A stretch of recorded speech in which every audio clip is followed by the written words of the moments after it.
MTV news Kannada ವಾಹಿನಿಗೆ ಸ್ವಾಗತ.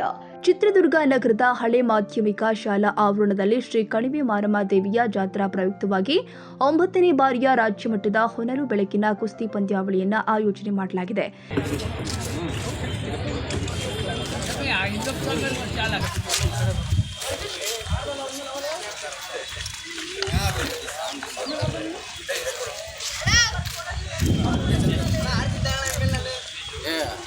Sound ಏನು ಇದು ಮಾಡಕ್ಕೆ ಹೇಳ್ರಿ ಅವ್ರಿಗೆ ಸೌಂಡ್ ಐತಲ್ಲ ಇಷ್ಟ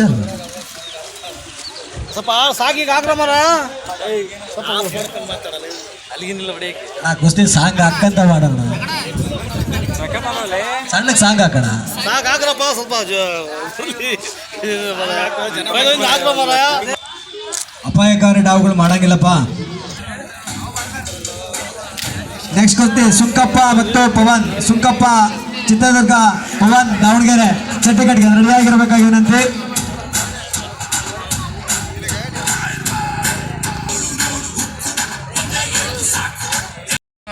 ಸ್ವೀಕರಿಸಬೇಕು. ಇವಂದೇನೆ ಕೆಂಪ್ತಿ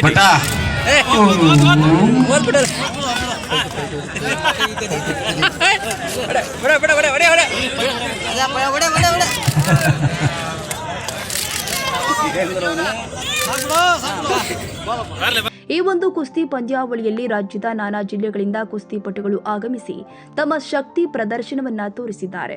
ಪಂದ್ಯದ ವೇಳೆ 5 ವರ್ಷದ ಬಾಲಕ ಚಿರಂತ್ ಎಂಬ ಪೈಲ್ವಾನ್ 7 ವರ್ಷದ ಕುಸ್ತಿ ಪೈಲ್ವಾನ್ ಅನ್ನ ಪಂದ್ಯದಲ್ಲಿ ಸೋಲಿಸಿ ಎಲ್ಲರ ಪ್ರೀತಿಗೆ ಕಾರಣನಾಗಿದ್ದಾನೆ. ಚಿರಂತ್ ಎಂಬ ಪೈಲ್ವಾನ್ ದಾವಣಗೆರೆಯ ಪೈಲ್ವಾನ್ ದುಗ್ಗಪ್ಪ ಅವರ ಮೊಮ್ಮಗನಾಗಿ ಈಗಾಗಲೇ ರಾಜ್ಯದ ನಾನಾ ಭಾಗ ಜಿಲ್ಲೆಗಳಲ್ಲಿ ಕುಸ್ತಿ ಪಂದ್ಯಗಳಲ್ಲಿ ಭಾಗವಹಿಸಿ ಅನೇಕ ಪ್ರಶಸ್ತಿಗಳನ್ನ ಚಿಕ್ಕ ವಯಸ್ಸಿನಲ್ಲಿ ಮುಡಿಗೇರಿಸಿಕೊಂಡಿದ್ದಾನೆ. ಒಟ್ನಲ್ಲಿ ಕುಸ್ತಿ ಪಂದ್ಯಾವಳಿಯು ಮನಮೋಹಕರವಾಗಿದ್ದು ಕುಸ್ತಿ ಪ್ರದರ್ಶನ ಪ್ರೇಕ್ಷಕರಿಗಂತೂ ಸಂತಸ ತಂದಿದೆ. ತಾಜಾ ಸುದ್ದಿಗಾಗಿ ಎಂಟಿವಿ ನ್ಯೂಸ್ 24x7ಗೆ ಸಬ್ಸ್ಕ್ರೈಬ್ ಮಾಡಿ ಮತ್ತು ಬೆಲ್ ಐಕಾನ್ ಅನ್ನು ಒತ್ತಿ. ತಪ್ಪದೇ ಲಿಂಕ್ ಶೇರ್ ಮಾಡಿ.